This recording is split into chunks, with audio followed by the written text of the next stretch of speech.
కానీ ప్రభుత్వం దౌర్భాగ్యం ఏంటంటే అంతర్జాతీయ దివ్యాంగుల దినోత్సవం జరుపుకోవాలి, అధికారికంగా జరుపుకోవాల్సిన కార్యక్రమాన్ని కూడా మర్చిపోయారంటే అంతకన్నా దౌర్భాగ్యం లేదు.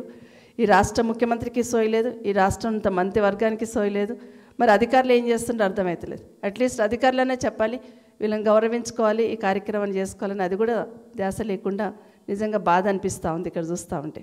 మిమ్మల్ని అందరినీ పిలిచి పెద్ద ఎత్తున ఈ కార్యక్రమం వచ్చిందంటే చాలు వాసుదేవరెడ్డి గారు పరిగెత్తేవాడు, అక్కడ ఇక్కడ పరిగెత్తి ఈ కార్యక్రమం పెద్ద ఎత్తున చేయాలని. ఒకరోజైతే కేటీఆర్ గారు వారి బర్త్డే రోజు మన హైదరాబాద్లో ఒక పెద్ద మీటింగ్ పెట్టి మా దివ్యాంగ సోదరులకు పెద్ద ఎత్తున వెహికల్స్ అన్నీ కూడా ఇచ్చున్నారు. ఒక మంచి వెహికల్స్ తీసుకొచ్చి దాంట్లో ఆ రోజు మీ అందరు సంతోషం చూస్తూ ఉంటే ఆ వెహికల్ తీసుకొని చూస్తూ ఉంటే చాలా సంతోషం అనిపించింది. ఎల్బీ స్టేడియంలో పెద్ద ఎత్తున పెట్టున్నారు. అట్లా హక్కున చేర్చుకున్నారు. ఆ రోజు కేసీఆర్ గారి డైరెక్షన్తో హక్కున చేర్చుకున్న సందర్భం.